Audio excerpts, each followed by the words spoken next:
Hey everybody, it's a Taco Tuesday, and I apologize for not being with you last week. I had to make an unexpected trip up to Pennsylvania with my family. My grandfather fell ill over the weekend, and we had not seen him in a year and a half, and so we booked it up to Pennsylvania to spend time with my family. And we did that, and thanks be to God, we got to spend a number of days with him, and he passed this past weekend. So it was as good a trip as can be expected under those circumstances, but we were grateful to be able to see everyone and to be with him, and for him to see the kids and those sorts of things. So given that was that experience, I decided that we would just do something that is comfortable, because sometimes it's nice to go home. And so I am here today at Pollo Regio, so royal chicken. And it is indeed royal. In fact, I'm gonna show you some pictures of what this meal looks like right now. And you can see why this is not a eat it in your car sort of thing, but I will say this: it is amazing. It's mesquite grilled chicken. You probably have passed it a million times. It's actually a chain. I saw one in Austin when Colleen and I went down there a couple months ago. And but there is one stuck between Taco Cabana, I think, is on the other side of it, and CC's Pizza here on Main Street, and it's right across the street from like Walmart, where Walmart is down by 35 on Main.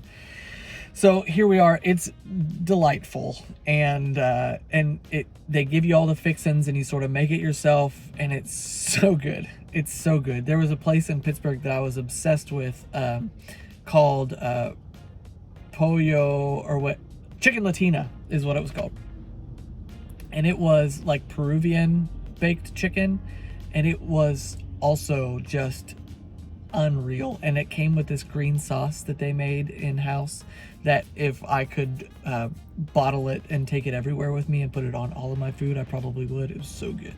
At any rate, this place is totally legit, and you should absolutely come here to eat, and you will not be mad about that. It is not a pastor taco. It's not like normal style what I've been doing street tacos wise. This is just a completely different thing, but this completely different thing is so good. And so come here and be glad. But speaking of things that are familiar, and things that are important in life, I wanted to give you a quick update. That's what this week is going to be about, worship, and about small groups, and about the power of community. There's nothing quite like a trip home to remind you of things that are really important. Nothing quite like being with family members who are dying to remind you of what is truly important in life, and the ways that the simplest gifts that we have to give one another, of love and kindness and grace and mercy and presence. Like, these are the most basic things that humans can do, and they are also the most important gifts that we can give to one another. And we are increasingly open, and as cases continue to go down, and vaccines continue to come out, and regulations continue to be loosened around COVID, we are blessed here in North Texas for the ways that Denton County has gone out of its way to be an incredible distributor of vaccines, and the way that our hospital system and public health systems have worked here. It's better than a lot of places. I know there have been problems everywhere, but this is better than a lot of other places. And so we're giving thanks for that, and giving thanks that so many folks in our congregation and in our community have been able to get the vaccine and get some assurance that should they get COVID, that it's not going to kill them, but likely not even get it. Also grateful for so many researchers and agencies working together to get vaccines out.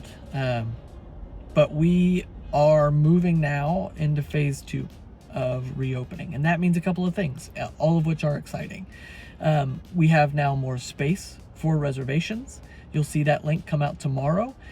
We are now reserving 75 spaces, in worship with 10 extras for walk-ins. So, and that does not include pastors or choir. So if you want to sing, please contact Amy and you can sing and not be counted in those 75. Also no longer counted in that 75 count are children. So if you have a young child, you can now send them to our nursery or to something like children's church.